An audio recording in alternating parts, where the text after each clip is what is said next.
Hey everybody, it's Craig with Smartphone Envy, and we got a great face-off for you today between a couple of 4G heavyweights, Verizon's HTC Thunderbolt 4G versus AT&T's Motorola Atrix 4G. Want to thank the folks over at Best Buy Mobile in the Thousand Oaks Mall for setting me up with this Verizon Thunderbolt 4G. If you're in need of a smartphone, make sure you stop by the Thousand Oaks Mall, Best Buy Mobile, and pick up whatever it is you might need. They've got it all. All right, let's kick off our face-off. Thunderbolt 4G from Verizon, dual band CDMA, EVDO Rev A 3G along with Verizon's new 4G connectivity. Weighs in at 164 grams, definitely the heavier of the two. Build quality outstanding. You've got a nice aluminum case in a dark gray brushed metal. Nice chrome accent over the earpiece up here at the top, also next to the front-facing camera. You've got some high-grade plastic here at the bottom by the 4 touch sensitive keys. Battery cover made out of a rubberized plastic with a very nice texture coating. Almost feels as if it's leather. It's got your dual LED flash, your camera, HTC logo, 4G Lite logo. Below that you've got your kickstand for viewing videos. Underneath the kickstand is the phone's speaker. This is made out of a nice aluminum. Overall, build quality is outstanding. 3.5mm headphone jack. Got your power and lock key. On the right-hand side is the volume rocker. On the bottom is the microphone. On the left-hand side is the micro USB port. All right, Motorola's Atrix 4G, quad-band GSM, tri-band 3G, also offering AT&T's 4G connectivity. Weighs in at 136 grams, so quite a bit lighter. Build quality, the frame itself is made out of metal, which is pretty nice. What's unusual is the battery cover, which covers basically the back, top, and bottom, and also comes all the way over to the front of the phone. You can see the crease right here along the sides. On the back, you've got the the speaker down in the lower left-hand corner, 5-megapixel camera and dual LED flash. Up on top is your fingerprint reader, 3.5mm headphone jack. Right-hand side, volume rocker. Nothing on the bottom, and on the left-hand side, your mini HDMI and micro USB ports. All right, let's talk about cameras. Thunderbolt 4G offers an 8-megapixel camera with autofocus, dual LED flash, geotagging, as well as face detection. Video capture is 720p. On the Atrix 4G, you've got a 5-megapixel camera, again with autofocus, dual LED flash, geotagging. Also offers image stabilization. Video capture is currently 720p. After the first upgrade, it's supposed to bump up to 1080p. As far as batteries, the Thunderbolt offers a 1400 milliamp hour battery rated at 6 hours of talk time. Atrix 4G is a 1930 milliamp hour battery rated at 9 hours of talk time. On the Thunderbolt, you need to remove the battery, replace or exchange the micro SD card. You do not need to do that with the Atrix 4G. All right, let's take a look at the displays on both. Let's wake this bad boy back up, unlock it, see if I can get it back to the home screen. Finally, there we go. All right. Thunderbolt 4G, you've got a 4.3-inch TFT capacitive touch display showing 480 by 800 pixels. Offers an accelerometer sensor, proximity sensor, as well as multi-touch. Upper right-hand corner, you've got a 1.3-megapixel front-facing camera for video calls. And just below the display, you have 4 touch-sensitive keys: home key, main menu key, back key, and search key. All right, on the Atrix 4G, you've got a 4-inch QHD capacitive touch display showing 540 by 960 pixels. Offers an accelerometer sensor, proximity sensor, as well as multi-touch. You've also got a front-facing camera in the upper left-hand corner, VGA camera for video calls. Just below the display, you have 4 touch-sensitive keys: main menu key, home key, back key, and search key. As far as memory, on the Thunderbolt, you've got 8 gigabytes of internal storage, 768 megabytes of RAM, and internal storage can be expanded additional 32 gigabytes through the use of a micro SD card. On the Atrix 4G, you've got 16 gigabytes of internal storage, 1 gigabyte of RAM, and again, you can expand internal storage an additional 32 gigabytes through the use of a micro SD card. Both of the phones offer Wi-Fi 802.11 BGN with support for DLNA. Atrix 4G also has that HDMI mini out. Both of the phones offer Bluetooth version 2.1 with support for A2DP.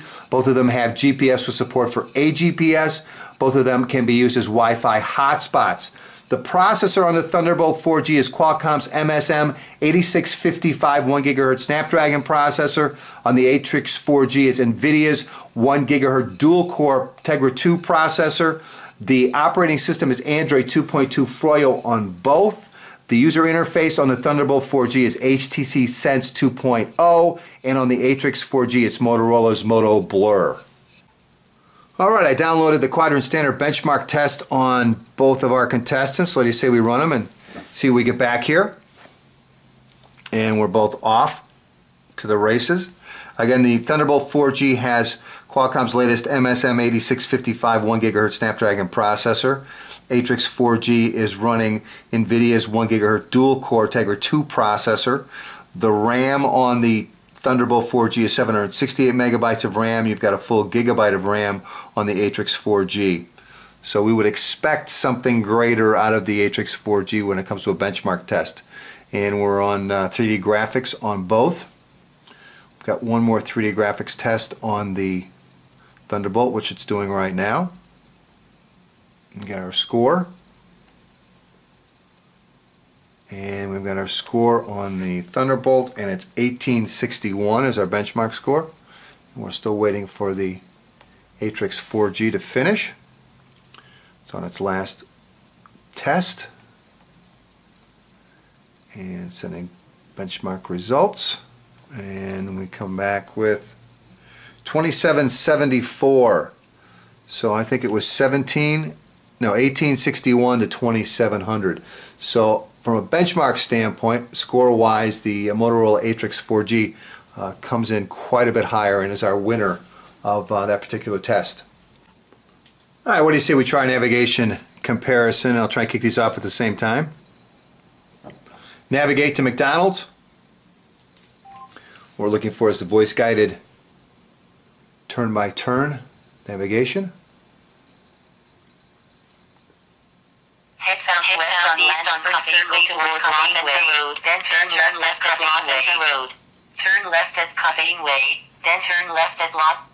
Alright, that was the Thunderbolt 4G. They came back with it first. Let me get both of these set up on satellite so we can take a look at them. There's satellite on both. Neither one had any problem at all providing the voice-guided turn-by-turn navigation. I get this on mute. Yep, that's on mute, so we'll leave that there. Let's take a look at the Atrix. A little jerky there. Double tap to zoom in. Multi-touch. Golf course. Let's zoom out quite a bit. See how it redraws. Seems to handle everything pretty well. Alright. Double tap to zoom in works quite well. Pinch to zoom. Alright, no problems there. Let's zoom way out. There we go.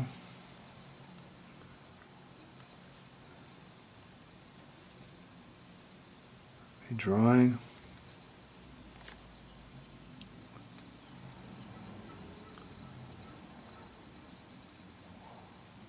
Both of them very smooth. Both of them redraw very quick. I would have to say both of them passed the navigation comparison with flying colors. Neither one had any problem at all locking down on the GPS. Both of them provided the voice-guided turn-by-turn navigation. Both of them look great in satellite view, and both of them scroll and redraw very quickly. All right, what do you say we check out, let's run speedtest.net on our two contestants here and see what kind of upload and download speeds we get out of each one of them. And again, you can see we're only showing 3G on the Thunderbolt, so we shouldn't expect much more than that, but we are seeing H+ on the Atrix 4G, and we're getting a much higher result. And again, we'll run a few of these. As far as download, 576 to 1378, upload, both of them, nothing to write home to mom about.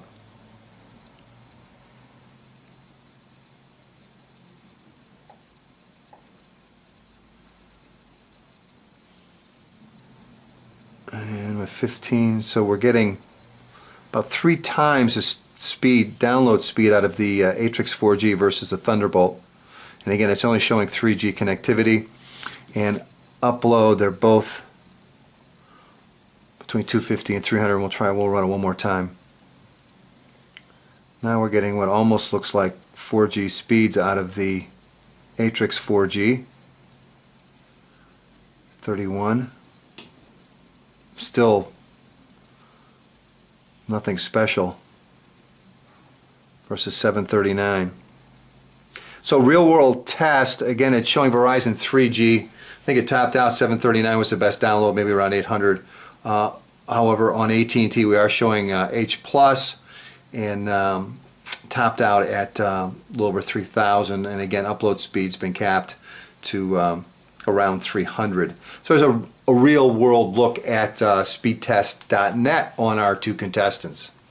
Alright, what do you say we do our YouTube comparison? I've got the Atrix 4G up on top, Thunderbolt 4G just below it. I've got them both running off the same Wi-Fi network, and they're both set up to default to play in HQ. And we're off. And that was definitely the Thunderbolt. First up.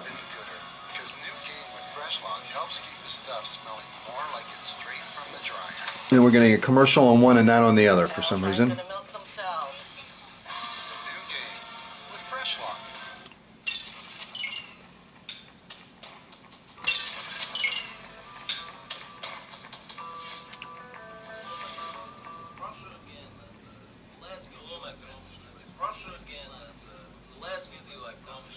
Alright, look at the quality. Let's do one right below it, and we're off.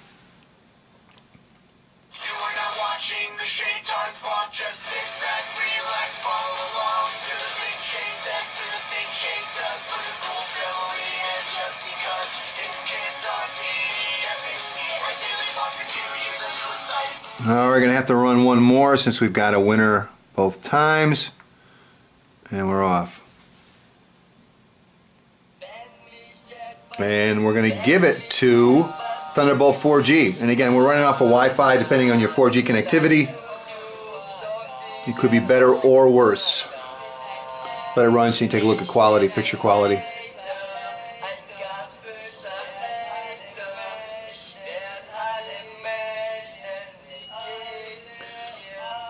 Alright, there's a look at our YouTube comparison.